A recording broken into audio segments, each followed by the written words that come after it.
que nous connaissons bien. Mais de façon spéciale, Dieu a mis quelque chose de spécial pour toi et moi en ce dimanche. Nous voulons l'adorer et avant de l'adorer, Dieu veut nous parler. Il veut nous parler parce que cet instrument qui s'est choisi, qui est notre frère, il est pasteur de son état et c'est pourquoi, sans tarder, nous allons appeler sur le haut de ce podium le pasteur Chikaya, que nous acclamons d'ailleurs.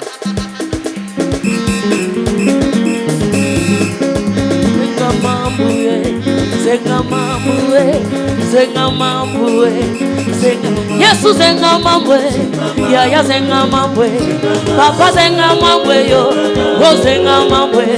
Yesu zenga mambwe yo, wo zenga mambwe, papa zenga mambwe yo, wo zenga mambwe.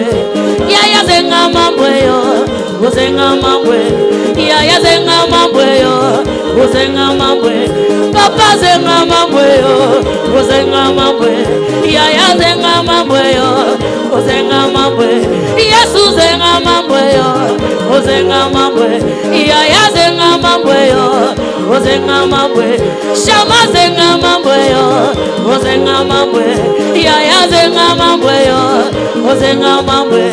Yesu zenga mambwe yo, wo zenga mambwe, papa zenga mambwe yo, wo zenga mambwe, shama zenga mambwe yo, wo zenga mambwe, yaya zenga mambwe yo, wo zenga mambwe, yaya zenga mambwe yo, zenga mambwe, papa zenga mambwe yo, wo zenga mambwe, okatalika mbonanga, wo zenga mambwe, okatalika mbonanga, wo zenga mambwe, okatalika mbonanga, wo zenga mambwe, yaya zenga mambwe yo, wo zenga mambwe, ongeke zenga mambwe yo, wo zenga mambwe, yaya zenga mambwe yo, wo zenga mambwe, tabeti mulolo zenga mambwe, yaya zenga mambwe yo, wo zenga mambwe, asalabika mwe zenga mambwe, zenga mambwe, zenga mambwe, zenga mambwe. Alléluia, alléluia, alléluia, peuple de Dieu. Alléluia.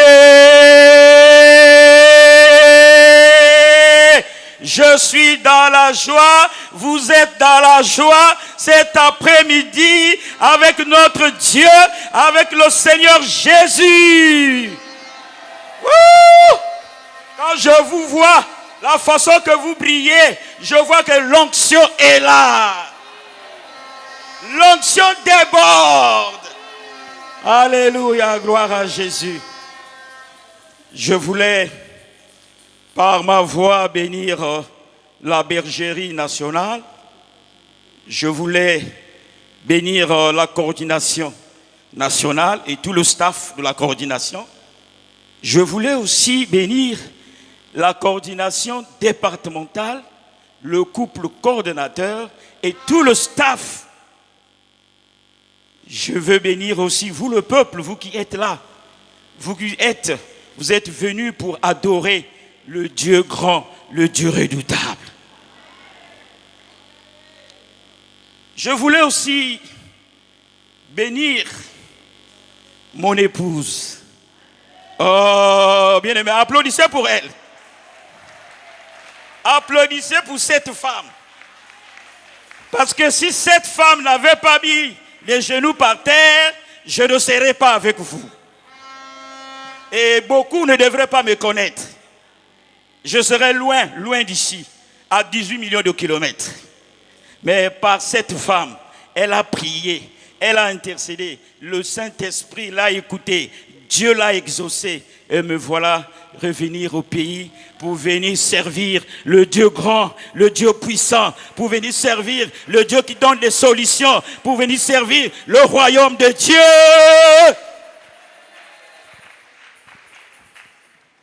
Bien-aimés, c'est avec modestie, avec humilité que je me tiens devant vous. Cela ne veut pas dire que je connais mieux. D'ailleurs, je ne connais rien. Je ne suis qu'un instrument que le Seigneur s'est choisi cet après-midi.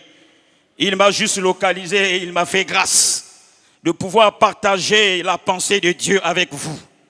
Voilà pourquoi tous ceux qui viendront ici ou tous ceux qui seront là vont écouter avec beaucoup d'empressement et beaucoup d'humilité. Le Seigneur va les visiter. Bien-aimés dans le Seigneur, je voulais prier. Seigneur, je te prie, tendre Père, toi qui me connaissais depuis que j'étais juste une boule de sang, mais tu m'avais déjà choisi et tu as fait de moi ton serviteur. Oh Jésus, quelle grâce! Malgré, j'ai voulu conduire ma vie comme il s'entendait, mais toi tu as dit, toi tu es Jonas. Toi tu es Jonas. Partout où tu iras, tu reviendras à Ninive pour prêcher l'évangile. Et voilà, je suis revenu à Ninive. Ninive, c'est la cité de victoire. Ninive, c'est Pointe-Blanche. Ninive, c'est le Congo. Je suis venu prêcher l'évangile. L'évangile de vie, l'évangile de sainteté, l'évangile de puissance. Bien-aimé dans le Seigneur, sans tarder, le Seigneur m'a donné une pensée.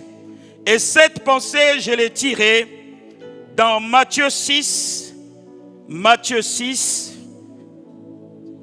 chapitre 6, versets 33-34. Je lis la parole de Dieu dans... Ne lis pas d'abord. Et en plus, j'ai aussi d'autres textes qui vont s'accomplir, qui vont s'ajouter. Matthieu 6, versets de 7 à 8. Matthieu 6, de 12 à 21. Matthieu 6, de 26 à 34. Ce sont ces textes fondamentaux sur lesquels je vais m'appuyer, mon homélie, ma prédication, mon exhortation. Et nous pouvons lire Matthieu 6, versets 33-34. Je lis la parole de Dieu dans Matthieu 6, le verset 33 à 34, au nom puissant de Jésus-Christ. Cherchez premièrement le royaume et la justice de Dieu, et toutes ces choses vous seront données par-dessus. Ne vous inquiétez donc pas du lendemain, car le lendemain aura soin de lui-même. À chaque jour suffit sa peine. Parole du Seigneur. Amen.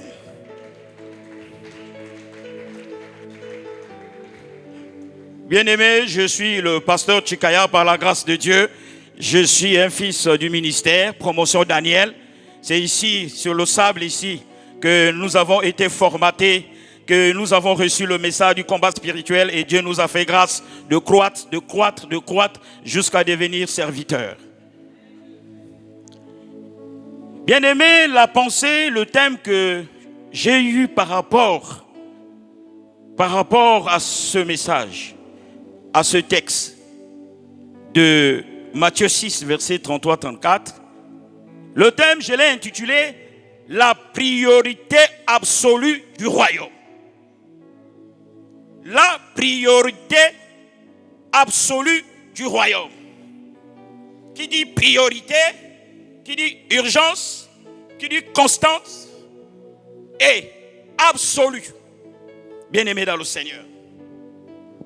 La pensée de Dieu de ce thème m'amène à un principe spirituel. Alors le principe spirituel c'est lequel? De savoir que Dieu, dans son gouvernement, dans son royaume, il attend de nous une priorité. Et la priorité, c'est d'abord le royaume.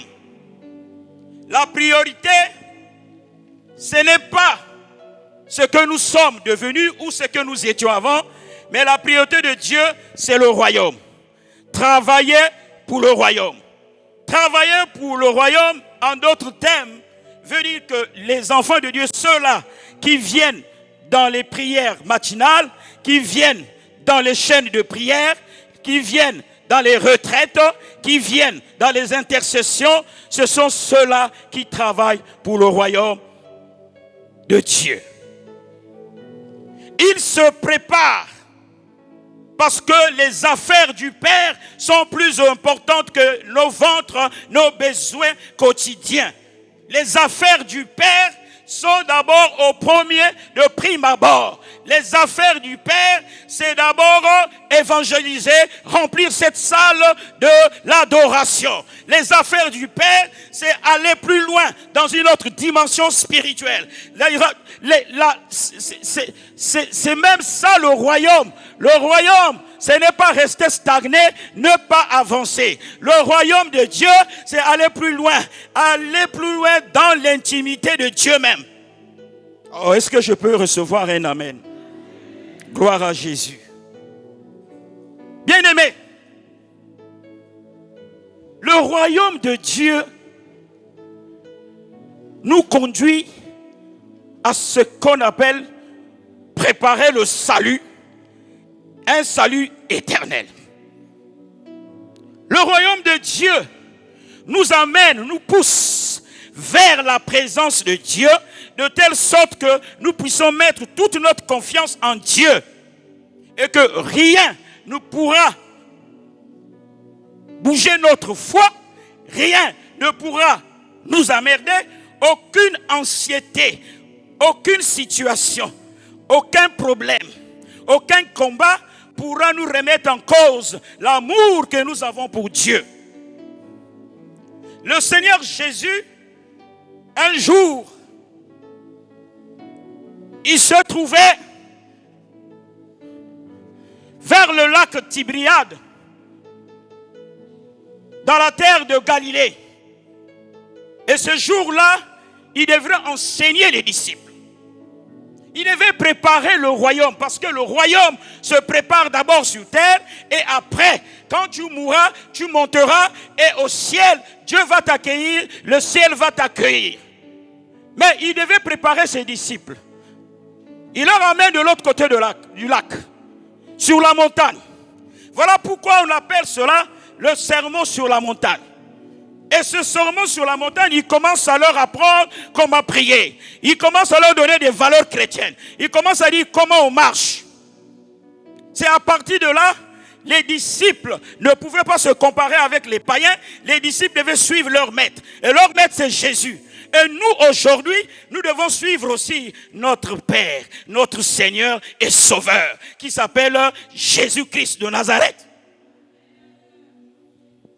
De la même manière, il a enseigné les disciples comment marcher, comment vivre, comment regarder, comment avancer, comment prier. C'est de la même manière, Jésus-Christ aussi nous enseigne comment prier.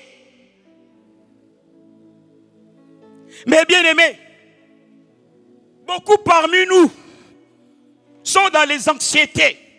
Beaucoup parmi nous sont dans des situations compliquées. Il y en a d'autres même en venant ici, ils n'ont pas la paix. Ils n'ont pas la joie, ils ont des soucis, ils sont menacés spirituellement et physiquement. Mais je suis en train de dire à un homme et à une femme que Jésus-Christ est au contrôle de ta situation. Jésus-Christ connaît ce que tu es en train de vivre. Jésus-Christ connaît ce que tu es en train de traverser. Mais lui, il va prendre soin de ça. Il va te donner les solutions qui conviennent afin que tu puisses l'adorer. Parce que tu es venu ici pour l'adorer. Tu n'es pas venu pour le louer non seulement, mais tu es venu pour adorer le Seigneur. Mais tu ne peux pas adorer le Seigneur avec un cœur rempli d'inquiétude et d'anxiété, de soucis, de malheur, de peur, de chèques.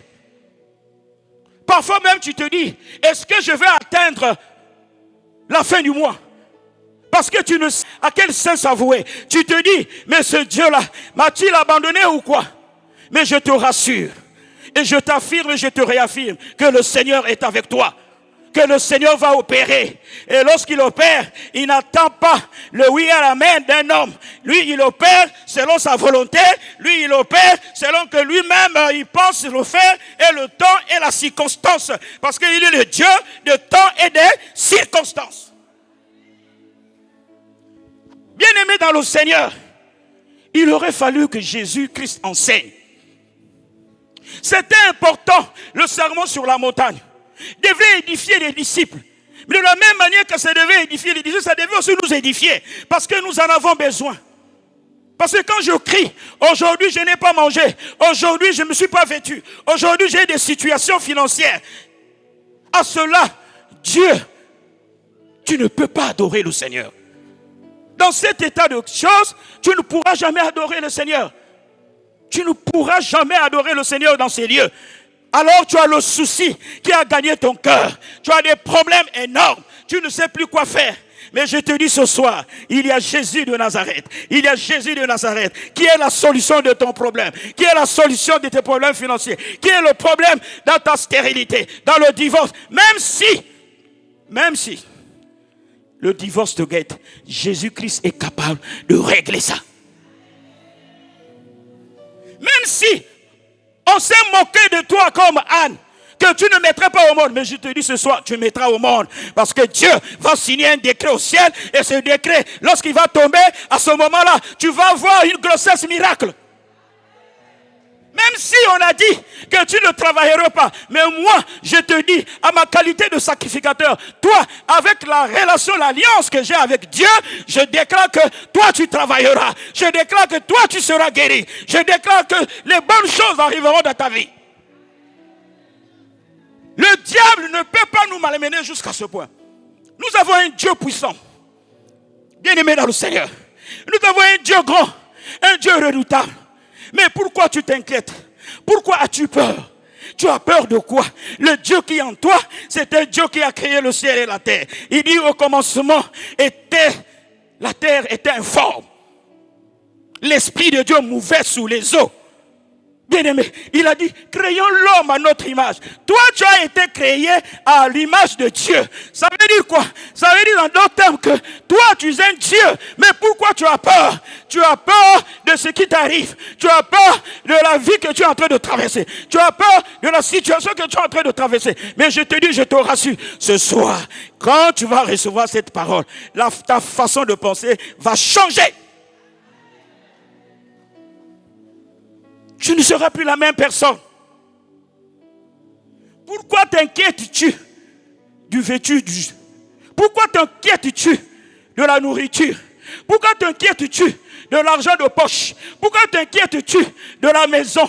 Pourquoi t'inquiètes-tu de ce que tu veux avoir? Le travail que tu cherches là. Pourquoi t'inquiètes-tu? Ton Père, Jésus-Christ, lui, il va pourvoir à tes besoins. Parce qu'il connaît de quoi il te manque, de quoi tu en souffres, de quoi tu cherches. Il connaît, avant même que tu puisses lui donner la requête, lui, il a déjà lu. Parce que lui, il sonde les cœurs et les reins.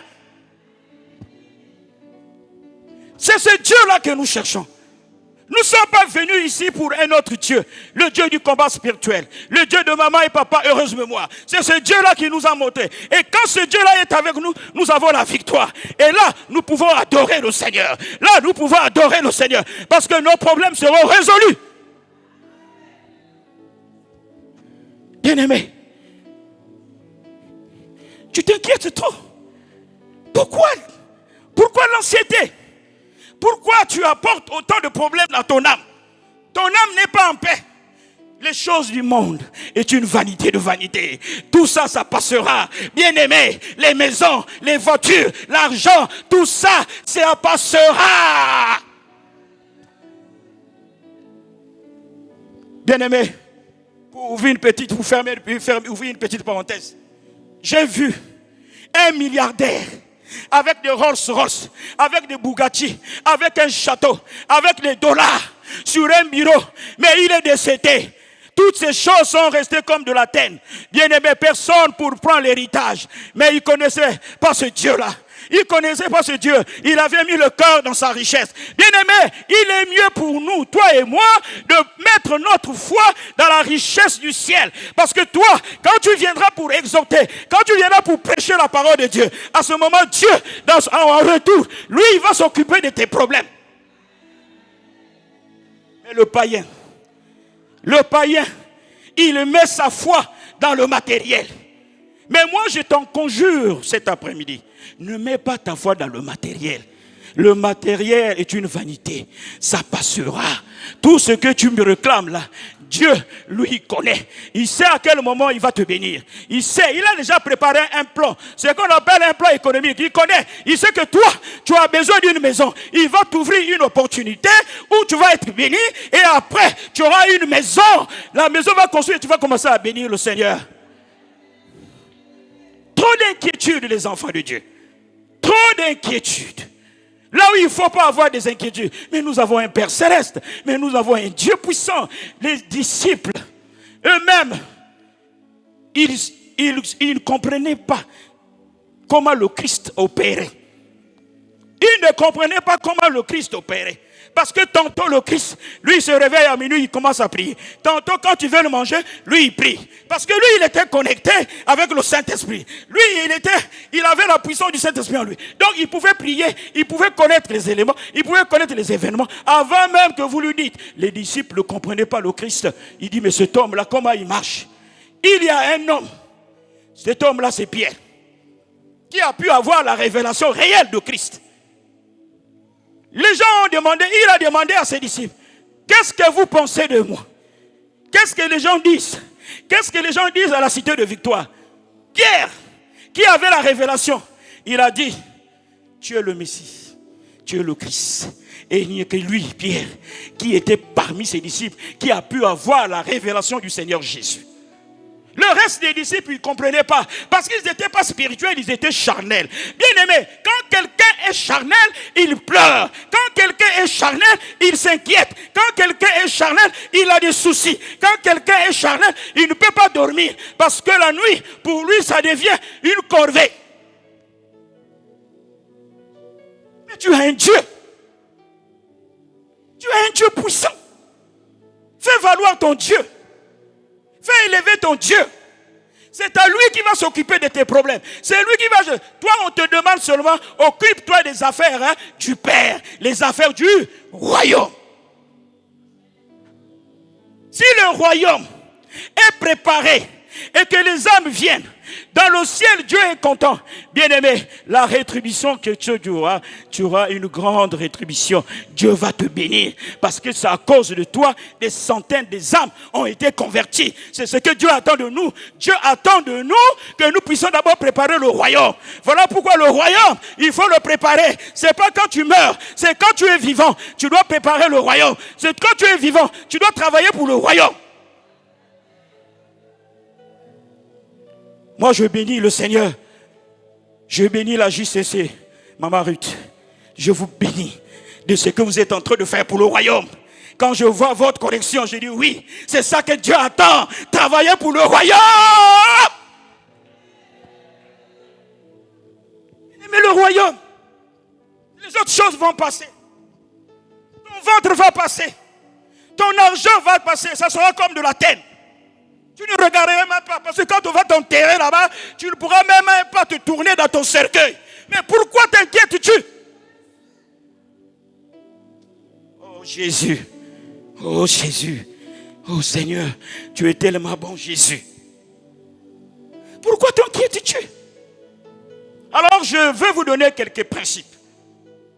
Le premier principe pour préparer le royaume. Bien-aimé, j'en viens. Alléluia. Gloire à Jésus. Le premier principe pour préparer le royaume se trouve dans Matthieu 6, versets 7, 8, 12, 21. Maman, tu peux lire ces versets-là. Et nous allons faire sortir la pensée de Dieu qui y demeure. Je lis la parole de Dieu dans Matthieu 6, le verset 7 à 8, au nom puissant de Jésus-Christ. En priant, ne multipliez pas de vaines paroles, comme les païens qui s'imaginent qu'à force de paroles, ils seront exaucés. Ne leur ressemblez pas, car votre Père sait de quoi vous avez besoin avant que vous le lui demandiez. Le verset 12 à 21. Pardonne-nous nos offenses, comme nous aussi nous pardonnons à ceux qui nous ont offensés. Ne nous induis pas en tentation, mais délivre-nous du malin.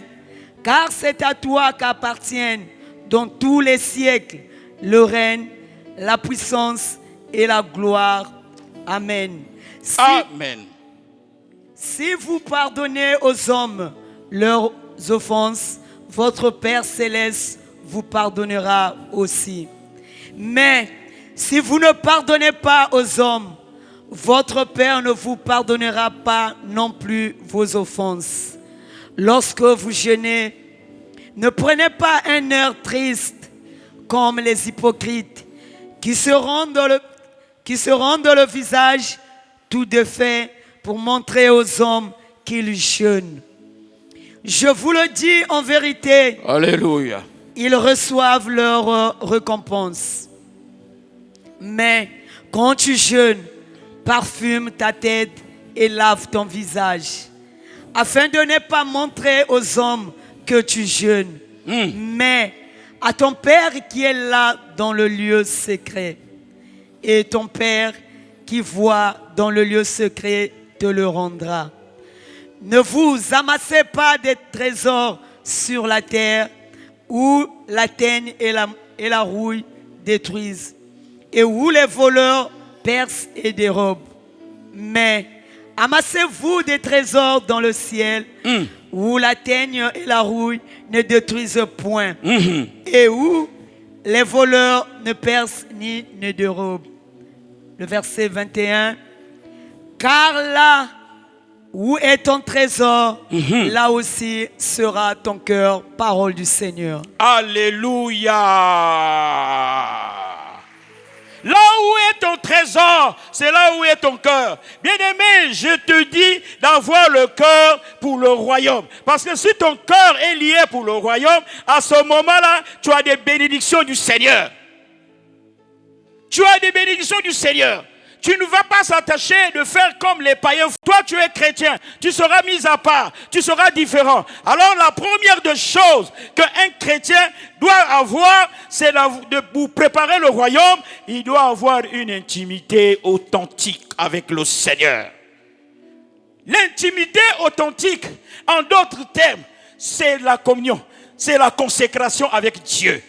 Chercher Dieu en profondeur. Bien-aimé, ce qui est profond, c'est ce que Dieu attend de nous. Parce que même l'or que les gens exploitent, ils prennent l'or au fond. Plus tu creuses, tu retrouves l'or. Plus tu es en prière, plus tu es en communion, plus tu es dedans, tu cherches Dieu. Dieu, on le cherche. Dieu, on le cherche. Dieu ne se donne pas sur un plateau. Dieu, on le cherche par les supplications, par des prières, par la recherche, par la méditation. Dieu, on le cherche lorsqu'on se retire dans un coin, dans une intimité. Tu cherches Dieu. Dieu va se révéler à toi. Dieu est un Dieu révélateur. Lorsqu'il se révèle à ses enfants, alors il commence à agir. Il commence à opérer dans le domaine du surnaturel. Dieu, on le cherche en profondeur.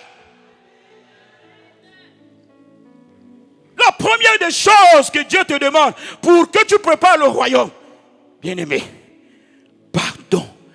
pardonnez. Pardonnez même ceux qui vous font du mal. Pardonnez même ceux qui vous critiquent. Le pardon, c'est le pardon qui va enlever tes prières machinales, tes prières que tu répètes là. Je ne dis pas des prières machinales, je dis machinales. Ça veut dire que ce sont les prières que tu récites comme la machine. Tes prières que tu répètes. Nzambe, Moulibumwe, Nzambe, Satoué, Nzambe, Banbabi Misina de Kole, Nzambe. Mais Dieu connaît déjà ce que tu cherches. Pourquoi pleures-tu? Tu ne t'attends pas là-bas. Il commence d'abord à pardonner. Pardonne ton prochain. Si toi tu ne peux pas pardonner le prochain, comment veux-tu demander un pardon à Dieu? Si toi tu ne peux pas aimer Dieu, tu ne peux pas aimer ton prochain. Comment veux-tu aimer un Dieu que tu n'as jamais vu? Non, il ne faut pas tromper les gens. Commence d'abord à aimer ton prochain. Quand tu l'aimes, tu vas aimer Dieu que tu n'as jamais vu par la foi. Bien-aimé dans le Seigneur, le pardon, c'est un acte principal pour quelqu'un qui veut bénéficier le royaume. Si tu n'es pas pardonné, même quand les gens te font du mal, même quand les gens te critiquent, toi tu as un caractère propre à toi, tu as une attitude propre à toi, sache que Dieu te voit, sache que le royaume est pour toi, tu n'en auras pas, tu ne rentreras pas. Bien-aimé, le royaume se prépare maintenant. Pendant que tu es fort, pendant que tu es debout, il faut préparer ton royaume. Voilà pourquoi Dieu dit, cherchez d'abord le royaume des cieux et sa justice. Amen. Il y a un personnage de la Bible. Le personnage de la Bible. Maman, dans le langage, Luc, chapitre 10, verset de 38 à 42. Je lis la parole de Dieu. Luc, chapitre 10, 38 à 42. Je lis la parole de Dieu dans Luc 10, Alléluia. verset 38 à 42 au nom puissant de Jésus-Christ. Gloire à Jésus. Comme Jésus était en chemin avec ses disciples, il entra dans un village et une femme nommée Marthe le reçut dans sa maison. Elle avait une sœur nommée Marie qui, s'étant assise aux pieds du Seigneur, écoutait sa parole.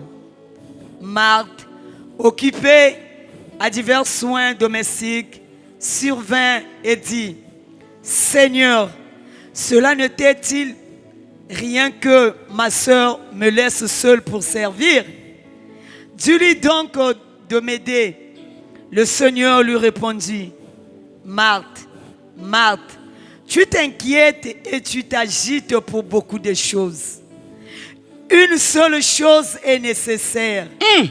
Marie a choisi la bonne part qui ne lui sera point ôtée. » Parole du Seigneur. Oh Jésus, une seule chose est nécessaire, le royaume de Dieu, la parole que Jésus donne, parce que Jésus a la parole de vie. Lorsqu'il te transmet ça, tu as l'assurance du salut. Jésus-Christ de Nazareth, il a dit à Marthe, Marthe, tu t'inquiètes trop, il y a des Marthes ici dans cette salle, il y a des Marthes ici dans cette assemblée, les Marthes, mais je te demande, je t'en conjure, sois Marie qui est au pied de Jésus. Sois Marie qui est au pied de Jésus. Lorsque tu seras au pied de Jésus, tu auras la solution de tes problèmes. Lorsque tu seras au pied de Jésus, Jésus va couper tes liens, Jésus va couper les dominations, les blocages, les réclamations, tout ce que le monde de ténèbres a préparé pour toi.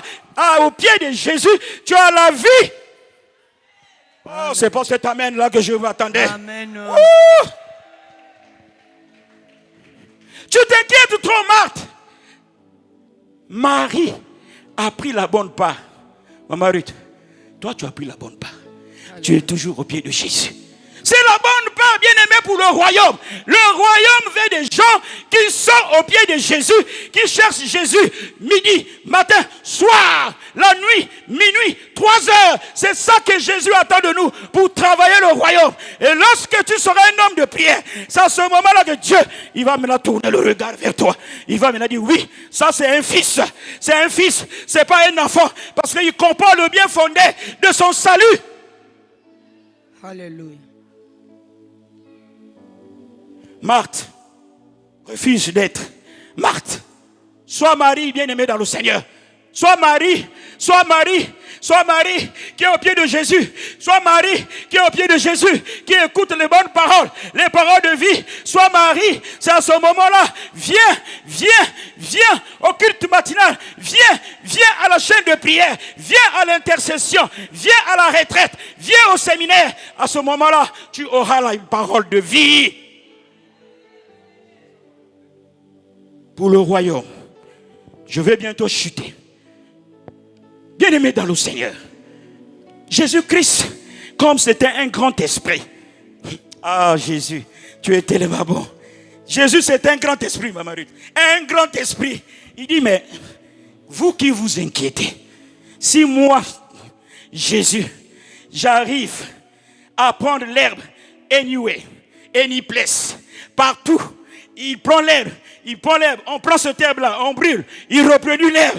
Si les oiseaux du ciel, qui ne moissonnent pas, qui ne sèment pas, ils mangent, ils ont leur grenier chez Jésus. Eux, ils ne plantent pas, mais Jésus pourvoit leurs besoins. Combien de fois toi et moi, fait à l'image de Dieu, comment nous allons continuer à s'inquiéter des situations, des problèmes, les soucis, les anxiétés, tous ces problèmes qui nous combattent, toutes les situations spirituelles. Comment? Nous n'avons pas besoin, nous avons besoin de Jésus. Nous avons besoin de Jésus. Jésus a pris un exemple. Il dit, mais vous les enfants là, vous vous inquiétez.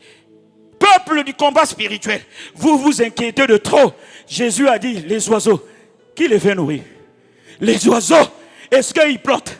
Est-ce qu'ils sèment? Les oiseaux du ciel, tous les jours ils chantent, ils papillonnent partout, dans l'air, dans le vent, dans les forêts, dans les savanes.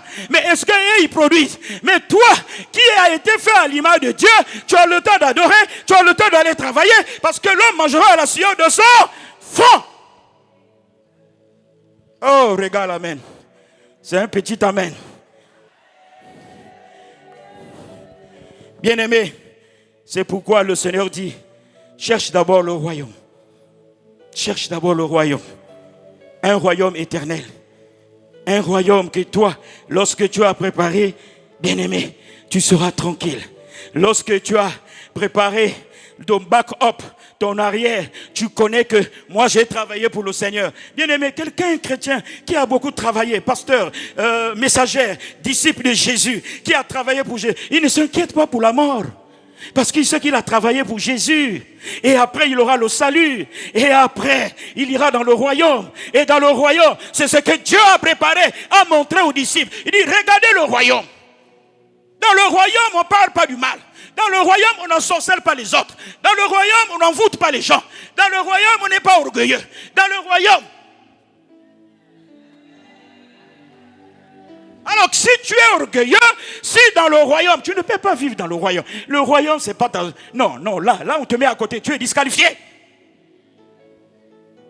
Dans le royaume, on marche selon les principes de Dieu. Dans le royaume, on écoute la voix de Jésus. Dans le royaume, on écoute le Saint-Esprit. On est ordonné avec le Saint-Esprit. Dans le royaume, on écoute les directives et les instructions divines.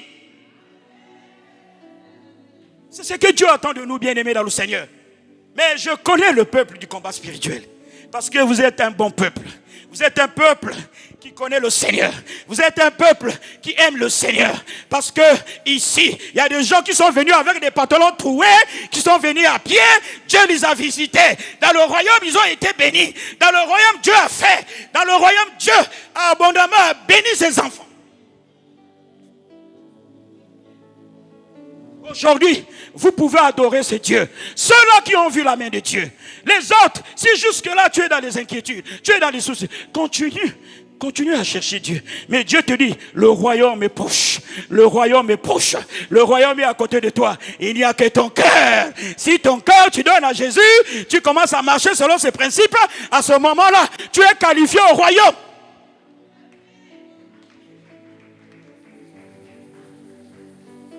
C'est pourquoi Jésus-Christ nous encourage. Il dit, cherchez d'abord le royaume. Cherchez le royaume de Dieu et sa justice. Et le reste, je vous donnerai en package, en gros. Le reste, tout ce que tu me dis, quoi? Le mariage, je t'en donnerai. Quoi? Les enfants, je t'en donnerai. Le travail, je t'en donnerai. Les maisons, je t'en donnerai. Les voitures, je t'en donnerai. Oh, God bless you. God bless everyone. God bless everyone. In the name of Jesus. Hallelujah. C'est pourquoi le Seigneur dit, bien-aimé, le Seigneur Dieu ne veut pas que vos soucis matériels étouffent votre foi. Le Seigneur ne veut pas que vos soucis, vos problèmes étouffent votre foi. Parce que quand on a des problèmes, même la foi, on la perd. Tu n'as plus de foi. Tu commences à mettre la foi dans le problème que tu as. Alors que Dieu t'entend de l'autre côté. Il veut mettre ta confiance en Dieu et il a géré. Il a dit, fais de l'Éternel tes délices, il te donnera ce que ton cœur désire. Amen. Il te donnera ce que ton cœur désire. Dans Psaume 37. Psaume 27. 37, verset 4. Il dit, il te donnera ce que tu... Il dit, recommande ton sort à l'Éternel. Mets en lui ta confiance et il agira. Mais pourquoi pleures-tu? Pourquoi? Tu deviens comme un cadavre. Le cadavre pleure. Le cadavre dans l'eau. Il cherche à manger. Il pleure. Non, toi ne deviens pas comme un cadavre. Deviens comme un fils du royaume. À ce moment-là, Dieu va te visiter abondamment. Oh, que Dieu vous bénisse.